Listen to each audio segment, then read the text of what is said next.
Hi, it's time for another case of AstroUnveiling. A few days ago, the novelist and popular German historian Norman Ohler was on the Joe Rogan show where he dropped an unexpected observation that the case for Hitler's suicide at the end of World War II may not be settled after all and should be re-examined. The report that Hitler didn't commit suicide but instead escaped Berlin was first presented to the general public by Soviet Marshal Georgy Zhukov at a press conference on June 9, 1945. At that time, 68% of Americans polled thought Hitler was still alive. When asked at the Potsdam Conference in July 1945 how Hitler had died, Stalin said he was either living in Spain or Argentina, where the Nazis had escape routes.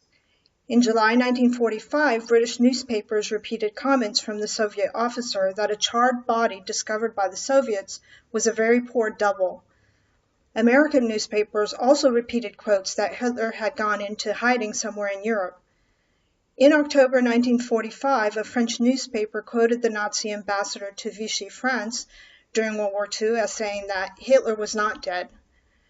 So there was no consensus that Hitler had died in the bunker right at the end of World War II.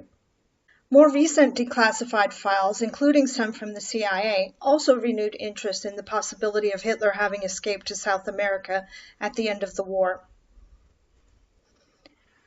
For example, a 2017 declassified CIA memo, which you can see here, indicated that even the department investigated the possibility of Hitler having been alive in South America as late as 1955.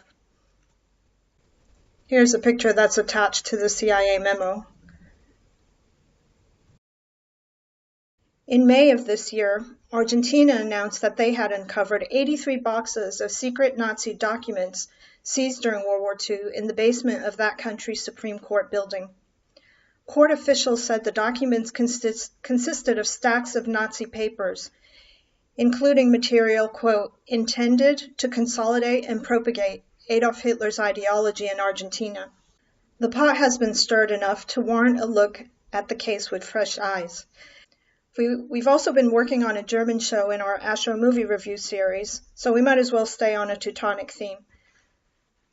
We're going to examine this question by looking at Hitler's chart, which I'm familiar with because it's part of our research into the charts of criminals and psychopaths. So I know that the data is pretty reliable. It's sourced to his baptismal certificate and is rated AA in the lowest rating system. Okay, so here's his chart. Hitler was born April 20th, 1889 at 6:30 p.m. in Braunau am Inn in Austria. Now, despite any strong feelings we might have about him, I'm going to try to keep things impartial and stick just to the symbolic language and the rules of forecasting that we teach. We want to be able to get as clear a reading as possible of what actually happened. The first thing we should do before examining any timing charts is to see if there's any support for international migration in his natal chart. Now remember, a birth chart can address various contexts, even those involving international affairs. If that birth chart happens to belong to a nation's leader, of course. We just have to shift our interpretations to affairs outside of the personal sphere. So, how might we expect to see an international migration indicated? Well, and don't look at the chart yet, just here, let's lay out what the indicators are before we look at the chart. So, there are several ways in which this can be indicated or depicted in the chart. One way in which we often see international migration is when the rulers of the 4th and the 9th houses are connected. This can happen if the ruler of the 4th is located in the 9th or the ruler of the 9th is located in the 4th. They switch places. This is because the 4th shows the homeland and the 9th represents distant or foreign lands, and their respective rulers function as providers of those places.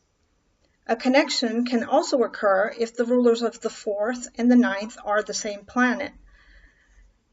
This can happen because Venus and Mars each rule two signs that can be in those particular two houses simultaneously. I have this in my own chart, and so does my husband, and we're both naturalized citizens of a land that we immigrated to as children. Another way in which migration shows up in the seventh is when the seventh and ninth places are connected through rulership. Many of you don't know this, but the seventh place was actually known in antiquity as the place of migrations. This signification actually goes all the way back to the Babylonians and is tied to the fact that the western lands, corresponding to the seventh place, where they were the lands from which the Semitic tribes that later formed Babylon migrated into Samaria. Many of these peoples assimilating through marriage, which is why the seventh is both the place of marriage and of migrations in the pre-Hellenistic literature. So the signification of the seventh was held up quite well in many charts that I've examined as a place of migrations. So I teach that to my students. The last way in which we may expect to find migrations in a chart is if they occur as a form of exile, in which case we'd expect the rulers of the 12th place of exile and the 7th place of migrations to be connected through placement. Okay, so I've labeled these houses. The 12th here, place of exile, the 9th, place of distant lands or foreign lands, and the 7th, place of migrations. So you can easily see which houses I'm talking about, and we can gauge what rulers are involved. Okay, so having established these indicators that we expect, what do we actually find in Hitler's birth chart? Now, he has 3 planets in the 7th house, Venus, Mars, and the Sun, all in Taurus. He has the cusp of the 7th in Aries. Mercury, down here in Aries, is technically in the 6th house. Here's the 6th, here's the 7th. So Mercury's technically in the 6th house, but by virtue of being in the 7th house sign in Aries, I include him as a 7th house planet because he bridges both houses. So for those of you who use whole sign houses, Mercury would be considered holy he would be in the 7th house because all of Aries would be here. So he would be in the 7th house and these planets would shift up to the 8th. But this bridging concept is something that we use at Linkos because it's part of our method, and the bridging adds a lot of extra detail to a planet's actions, and it goes a long way to resolving the house system debates. So Mercury is important also because he rules Gemini, which is the sign on the cusp of the 9th. Here's Gemini, and Mercury rules the place of distant lands. But also of Virgo. Mercury also rules Virgo, which is the sign on the cusp of the 12th house of exile, okay? So here we have the provider of foreign lands, right, which is Mercury, the provider of foreign lands, and the provider of exile in the place of migrations, bridging these 2 houses here. And let's not forget the bridged 6, which is the house of service, work, obligations, and duties. Now, the fact that Mercury bridges 6 and 7 makes him a traveler, Mercury, to necessitated or obligatory, that comes from the 6th, places of migration, which is the 7th. That's how the bridging occurs. We combine the meanings of these 2 houses, and it's not just migrations, it's a place of obligatory or duty-bound migration. So this can occur, for example, if one migrates to find work, or if one migrates due to forced displacement. The forced displacement of slave populations during war was a common occurrence in Mesopotamia, which is why the 6th has slavery as one of its significations, since the slave populations that were displaced came from the western part of the then known world. So not only is there support for migrations to distant lands via this Mercury, but it's tied to exile via the rulerships, which is another type of necessitated migration. Okay, so now let's turn to Mars. Mars is ruler of the 7th, rules Aries, okay? and therefore the provider of migrations, the planet that can actually provide those migrations. So it's also itself located in the 7th, bridging the 8th through Taurus, because Taurus is the sign on the cusp of the 8th. So the migrations are bridging the 8th of, which is a house of others, resources, and of death. So others, resources, and death are tied to migrations. So now we have 3 planets, all in the 7th, indicating exile and migration to distant lands. Now I'm going to get a little bit fancy here and point out another dignity relationship of this Mars. Aside from being the provider of migrations through the domicile rulership of Aries, Mars is also exaltation ruler of the 4th house of homeland, because Mars is the exaltation ruler of Capricorn, and here we find Capricorn on the cusp of the 4th. That means that in providing migration, Mars also ends up upgrading Hitler's place of residence, the 4th. In other words, his migration to a distant land will result in improvements to his living situation via this Mars action. Now, we know that Hitler was born in Austria into a middle-class family. His immigration to Germany did ultimately improve his living situation, since he ended up becoming Chancellor of the nation. So that migration improvement had already manifested once in his life. But indicators can activate several times with similar outcomes. So the chart also supports a hypothetical necessitated exile out of Germany that would result in improvements in his living situation abroad.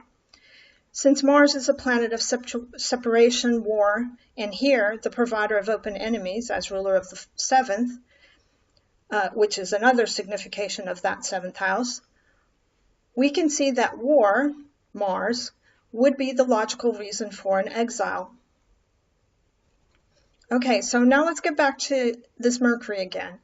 As I said, it owns or provides foreign lands and places of exile via the 9th and 12th rulerships.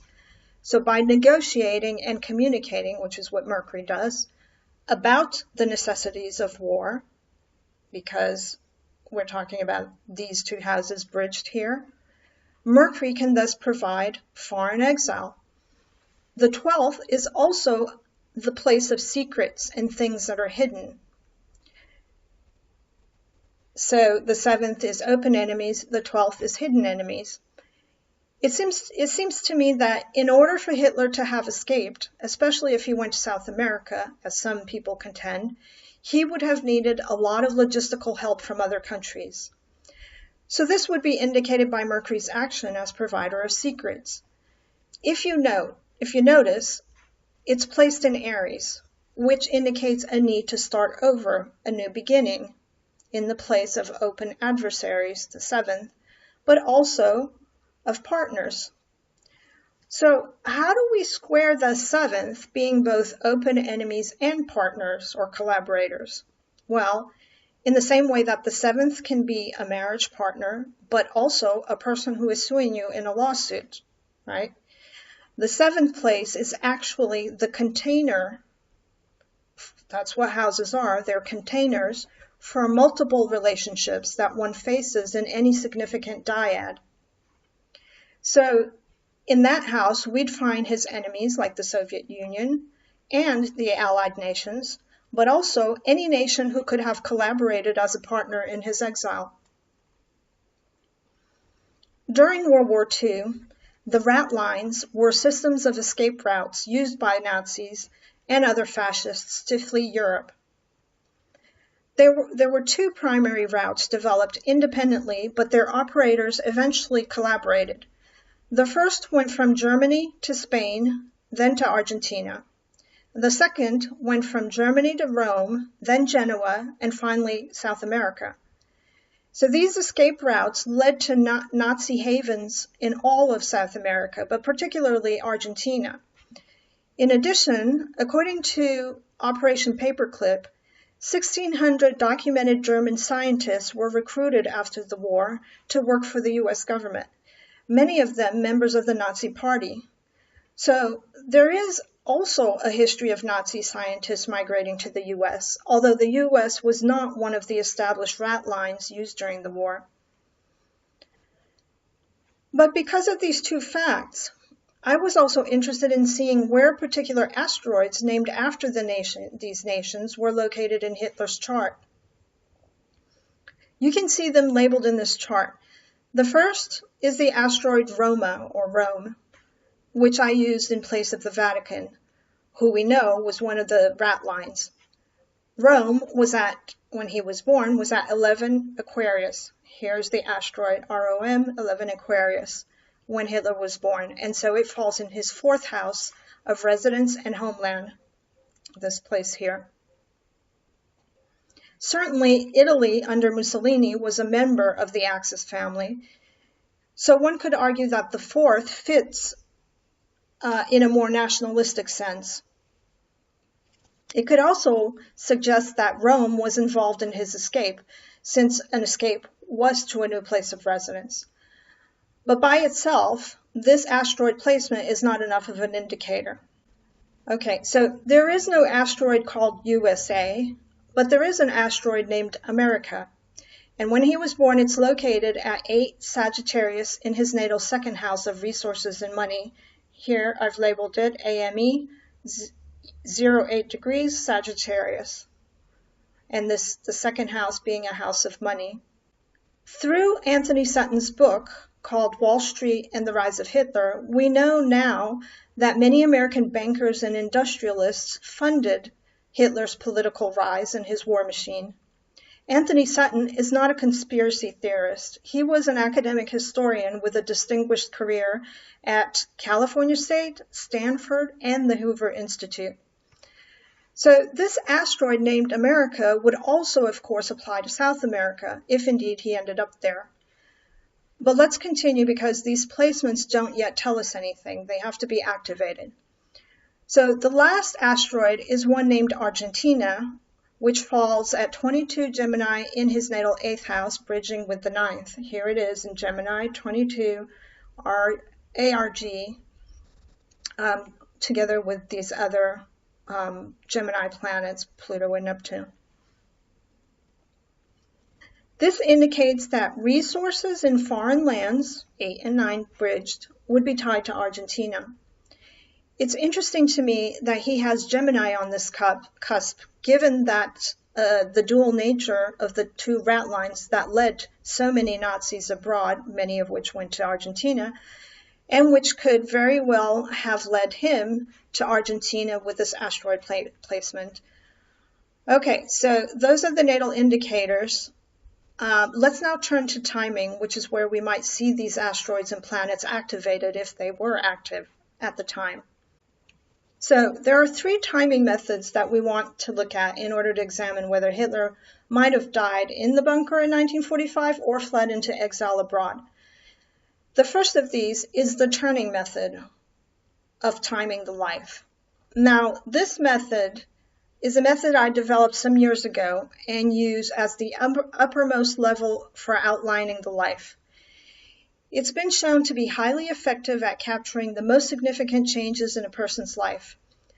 Everything the other charts show are lower level changes subsumed within the other charts or subsumed within the life. And I won't explain how the technique is actually calculated. It's quite easy, but if you're interested in how it's calculated, you can check out the link to the Linkos blog, where there are several articles that explain how this is done. But also, by the way, the only astrology program that calculates the turning method is our own software called the Linkos software, and you can purchase that on the website if you're interested. I'll leave a link in the description below if you're interested in either the articles that are free, that you can do this by hand even, or you can actually purchase the software if you're interested. The other techniques that I use in this analysis are all also calculated with the Linkos software, but they are also available in other software programs that are out there. But the Linkos will do all of them. Okay, so let's look at the chart for the turned method. Okay, so in this chart, we're looking here at the timing for April 30th, 1945. This was the date when the Soviet forces took Berlin and secured the Reich Chancellery, which was the building where Hitler, his wife Eva Braun, and several other officials were said to have taken their lives that day. So April 30th is the date. Here is the period of 7 years that this technique is covering. April 20th, 45, just 10 days prior to April 20th, 52.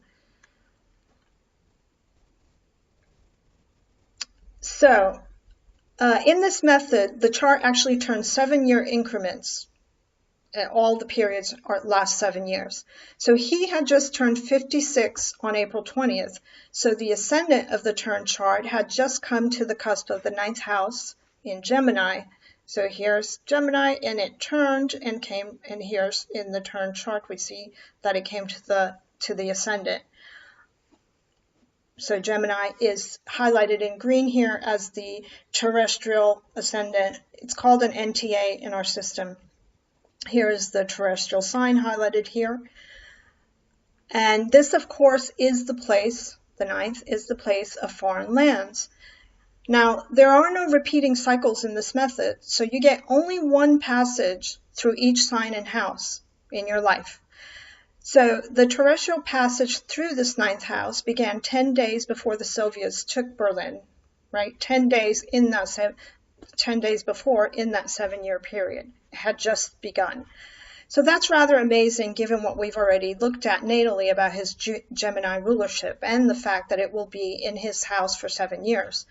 Now, we all go through a passage through the terrestrial 9th between the ages of 56 and 63. And that's a given for all of us. So we all go through a period of expansion, which is what the 9th house is. However, many of us move. We all do it differently. Some of us move. Some of us get spiritual, some of us travel, some of us might go back to school. These are all 9th house things. But not all of us have the ruler Mercury in the place of migrations. Okay, that's what's interesting about his chart. And the fact that the asteroid Argentina is co-present in that same sign, which is here in Gemini, so all of the Gemini planets are activated. Now, if you study with Linkos, you know that anything in the same sign of an activated planet is also involved in the scenario. So all of these are going to be active because of the Gemini rising, and so will Mercury, the ruler. Mercury is in 6th, 7th, as we said, so the positions don't change, they just shift. So Mercury is in 6th, 7th over 10, 11, okay? So the Leo is bridging here, and this overlay, this is called an overlay, which is marked here, 6 over 10, but it's actually bridging the 11. So what we have is what we talked about here, the obligatory migrations involve allied governments, right, 10 and 11. So it points to some collaborative allied governments, as we said, being a part of the possibility of migration. Okay, another significant indicator is Jupiter, since he's the ruler of Sag, which is the zodiacal arm of the turning at age 56. Here's the zodiacal shown in red. I highlighted it here, and it's highlighted in the chart. So these are the two places that are activated, his physical environment and the place of migrations. So Jupiter's angular, here's Jupiter circled, it's angular, so it becomes a pivotal planet at this time as well. Sag is also where we find the asteroid America, which we, again, it turned just like in the inner chart, it has turned and come to this placement. So the asteroid America has come to the place of migrations. So Sag represents the need for expansion, which I mentioned earlier, is satisfied through that terrestrial 9th place. But the natal 3rd has come to the turn 7th. And that gives us a 3-7 overlay in the houses. So this is the natal third where Jupiter is and with Sag is. It's come to over that 7th house placement. And this tells us that documents, 3rd house, pertaining to marriage, 7th, pertaining to collaborators, or pertaining to migrations will be pivotal right now. Now, some of you might already know that Hitler lived with Eva Braun for many years without marrying her. He showed no public affection to her while he was chancellor, and she told friends that she would one day convince him to marry her. But Hitler showed no interest in marriage. He carefully managed his public image and believed that women were attracted to him as a man. Yeah, really. So for his female audiences, he wanted to curate an image of the desired and romantically available leader. However, we know from public records that he and Eva married in the bunker at midnight on April 29th, the day before their alleged charred remains were found. Legalized marriage is a consistent expression of that Jupiter and Moon combination. These are all, so Jupiter, Moon, and South Node are all in Capricorn, so they're all active. So this particular combination is supportive of marriage, and it's active for the next 7 years in his life in the place of migrations. Now, you can see it through Jupiter's rulership of 3 and 7. That 3-7 overlay suggests a marriage document, right? 3-7. And the fact that Jupiter legalizes things. Now, a need for legacy is shown by Capricorn, which is where Jupiter is. And that is the motivating drive that causes him to want to legalize the marriage. So, we can also see from Saturn's placement, because Saturn's the ruler of Capricorn, and its placement in Leo suggests to us that he wanted his name to live on. That is the legacy through Capricorn. So doing so through a legitimate family marriage would accomplish this for him. Okay, so now let's turn again to the NTA, this Gemini, okay? And this is the natal terrestrial ascendant for this method, which is the Gemini green that's highlighted here. And as I mentioned, it denotes a duality of paths, right? Gemini 2, as in the escape rat lines that I was talking about earlier. The first house and its ruler is where we'd look for any astrological indication of death, since it represents the body and his physical life. We would not look to the 8th, we would look to the first house. Planets in the first would signify actions happening to his body or his physical environment. Neptune and Pluto are located in Gemini just above the first. So here's Neptune and Pluto. Neptune is planet associated with suicide and other forms of self-sabotage, like addictions, but also deception and confusion. Pluto is a planet of concealment. After all, Hades lives in the underworld, you can't see him, and he wears a helmet that renders him invisible. So things happening without being seen is very much a part of Pluto, as it is in the 12th house, which is a house of secrets. It's also a planet of forceful action, Pluto. Together in the 12th, both Pluto and Neptune together in that same Gemini sign, they imply that the suicide recorded as a fact was both concealed and deceptive. Okay, so why do I say that? Couldn't Neptune simply signify the self-undoing part and not the deception part? Like, couldn't he actually just have killed himself? Yes, but that natal Uranus in Gemini on the inside of the chart, this one here, suggests otherwise. The natal chart always shows what is ultimately promised in the life by the actions of the planets encountered in the timing charts. Okay, this is a very important thing here. The inside of the chart, the natal, is always the ultimate outcome, the promise, right? That's why in antiquity it was called the prometer. And this is true for any timing method, okay? So any timing method that activates something natally What's natal is the outcome, and what's on the outside is what is the means by which the outcome it happens. So Uranus is a planet that acts to create distance and liberation.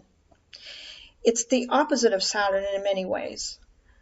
By itself, it does not indicate unexpected and explosive events, as some astrologers have suggested, but it can do so when coupled with a forceful planet like Mars or Pluto. But when activated by Neptune, it signifies liberation through self-undoing, deception, and possibly underwater given Pluto's co-presence with Neptune. So Gemini says there's a need and motivation for communication and travel, motivating these planets, okay?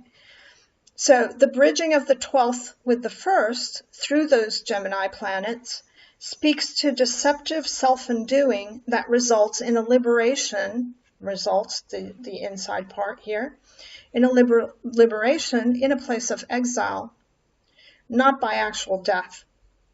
Nothing here speaks of death, as far as I'm concerned. So what would speak of death? What would show death in this chart? Jupiter, as detriment lord of Gemini, is the planet that would technically have the power to remove his life or his physical environment during this turning period. And this is because the detriment lords have the power to remove whatever house they've ruled through detriment. A fall lord could also do it, but I've seen detriment lords more specifically tied to death events. But to remove his physical life, Jupiter would have to be in the 1st or have direct aspect to Gemini, which it doesn't. It's here in Capricorn. It has no direct aspect to this sign. However, it can remove his physical environment as a byproduct of his migration because it's in the 7th. So by migrating, it can remove his physical environment, not his life, but his physical environment, because there is no direct aspect to the body. Jupiter is also a supportive planet. So even if it were in the 1st, were we to find Jupiter here in its detriment sign, if it were in that 1st, it would only be able to kill him through an act of mercy because Jupiter is a supportive planet.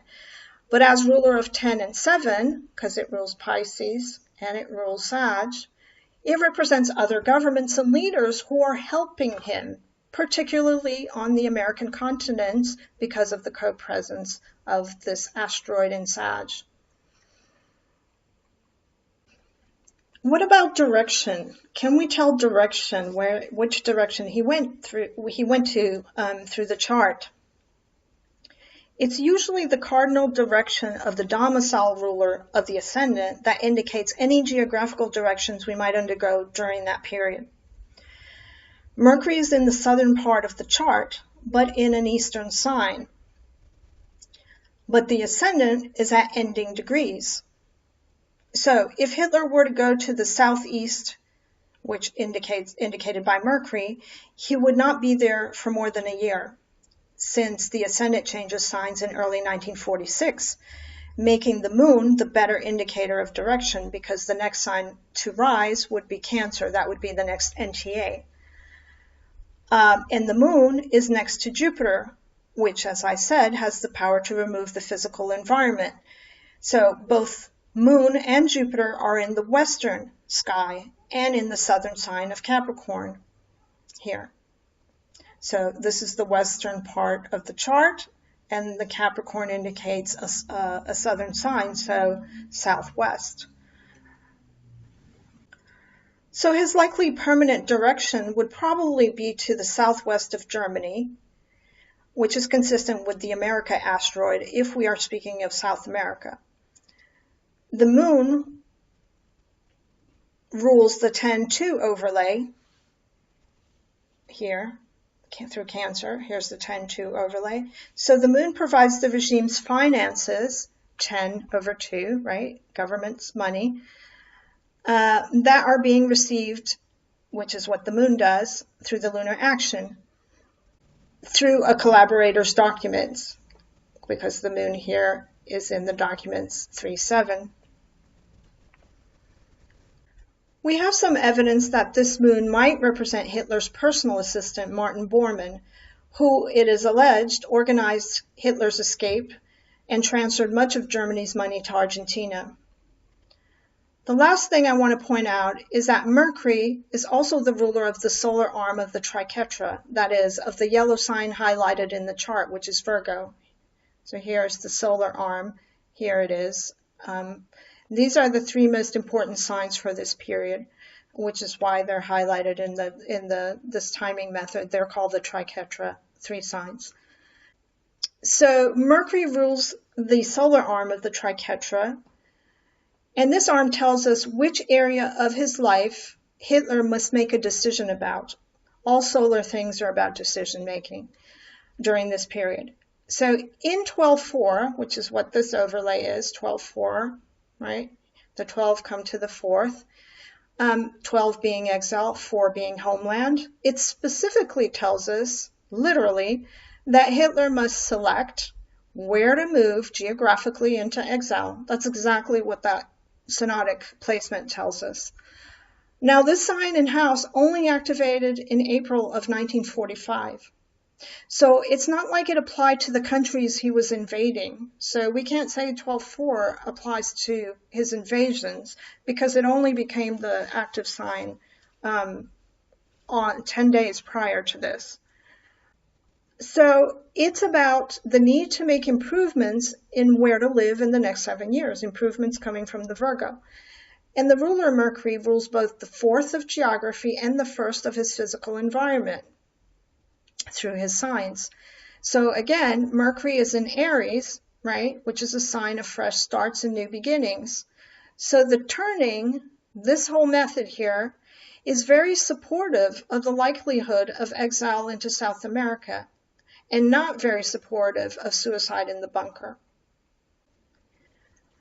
The next timing method I want to examine involves the Hellenistic directions, or circumambulations as they're known by students of Robert Schmidt, who is the translator of this particular technique from the Greek sources. The circumambulations method moves everything on average 1 degree per year. That's why they're called directions. They direct everything by 1 degree per year. It's slow, but very good at picking up specific changes in the life.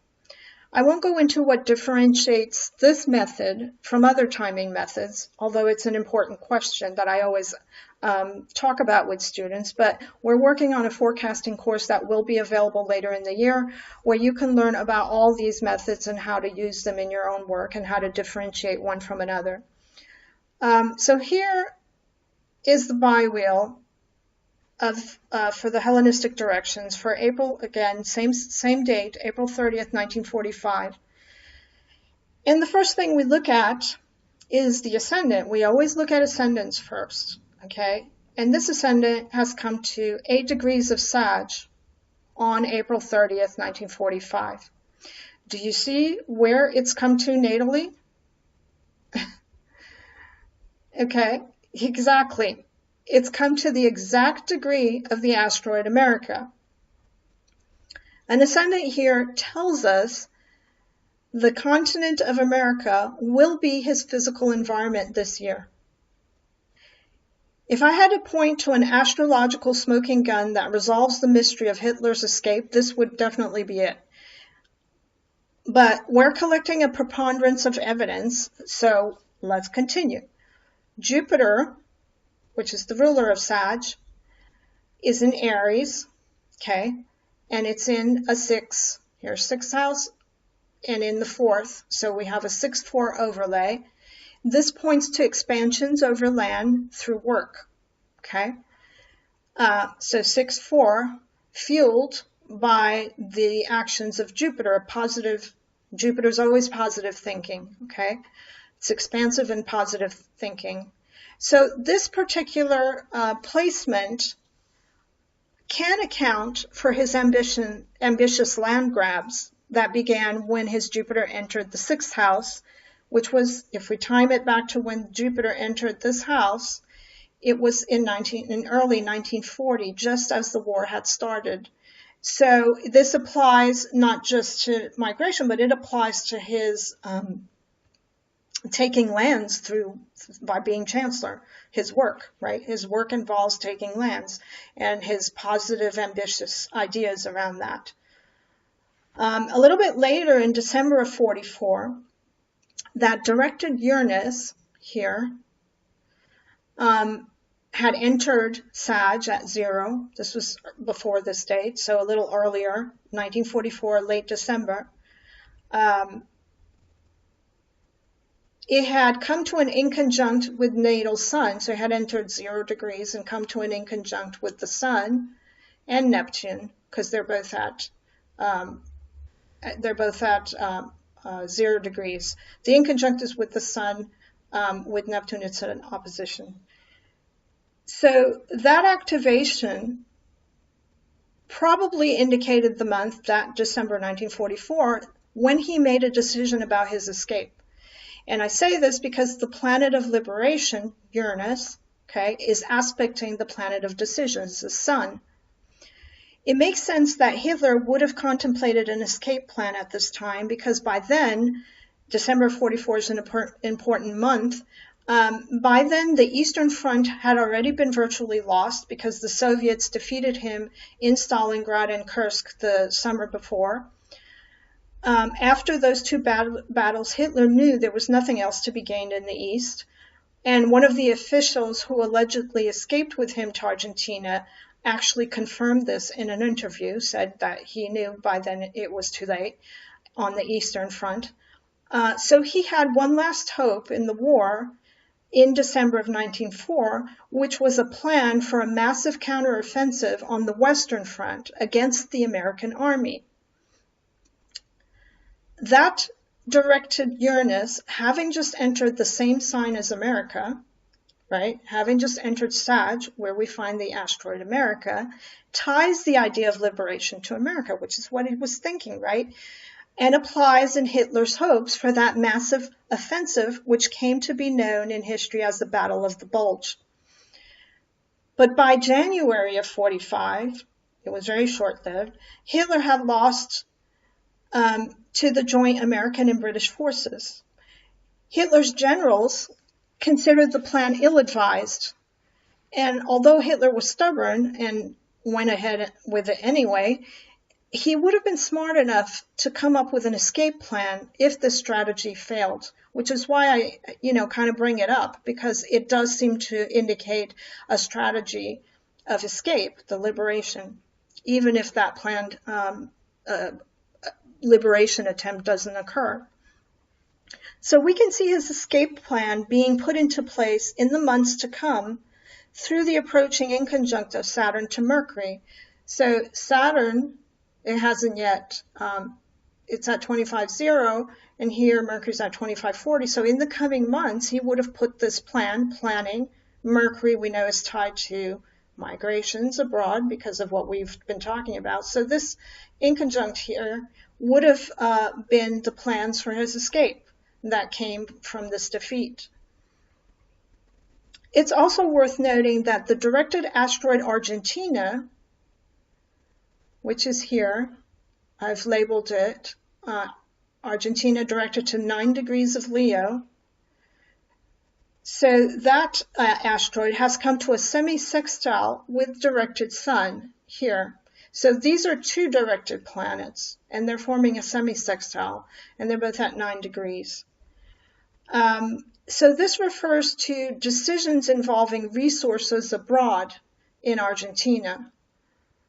And 8, resources because the Sun is in 8, and Argentina is abroad, obviously, in the 9th. So, why do I look at that? They're both directed planets. Well, Abu Mashar, who uses this technique, says that it's very significant when two directed planets aspect each other like that. And I would agree. And since this is a closing semi-sextile here, 30 degrees, it ties that particular aspect to the place of exile or hiding.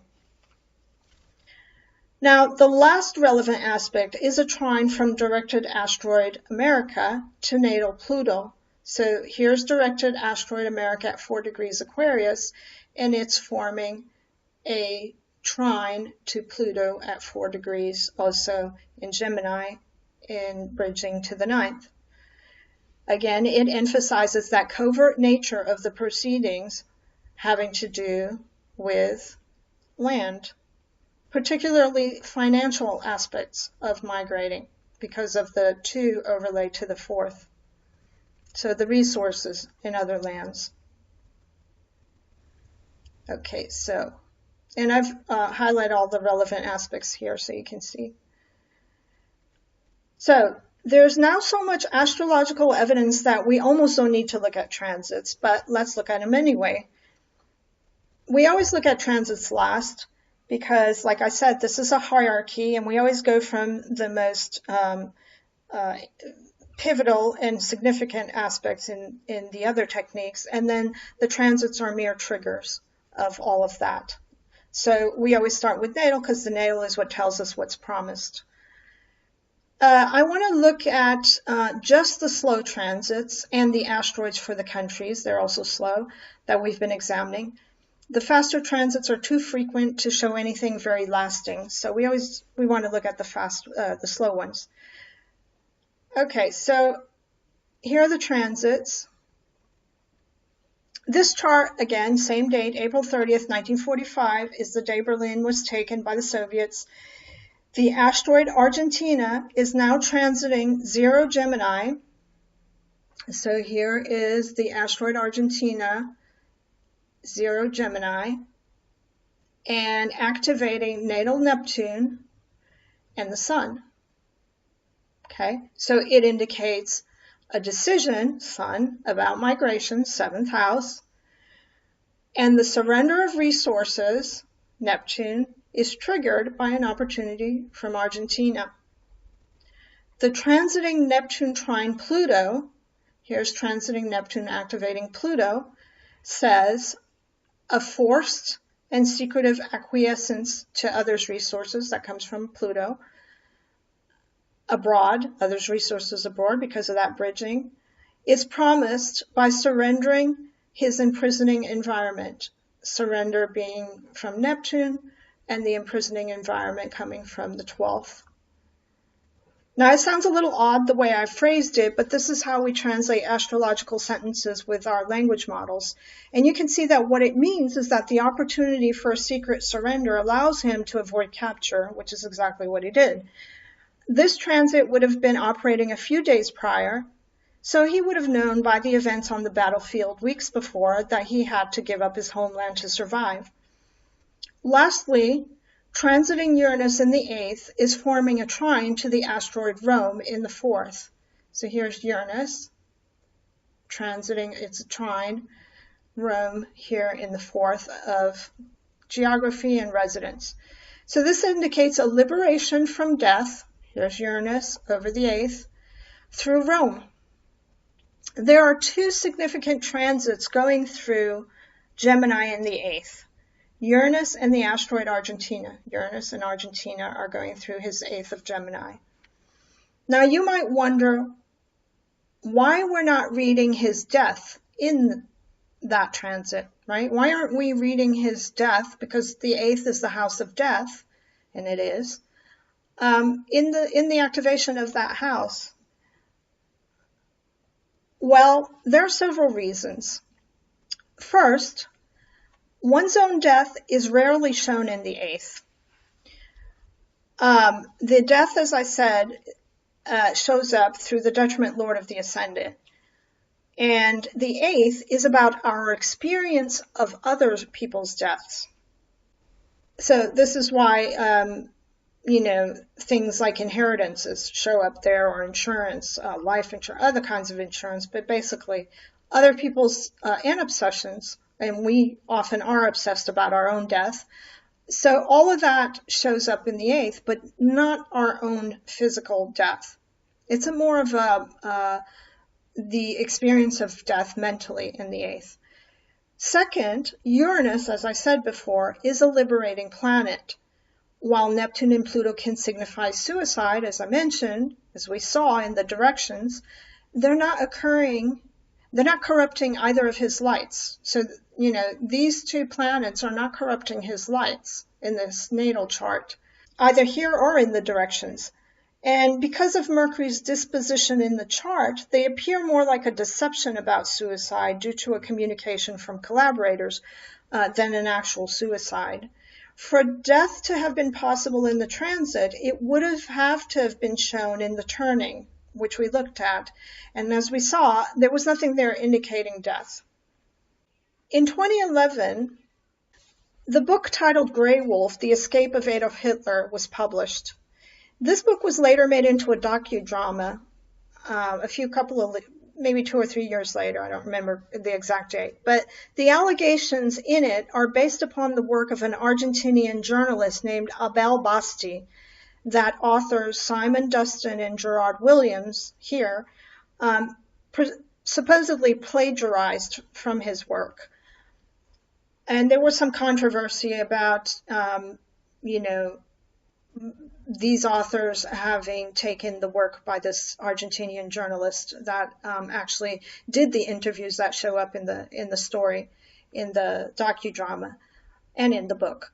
So that whole thing actually is interesting because it kind of gives credence to the work itself, since he was willing to fight for credit for it.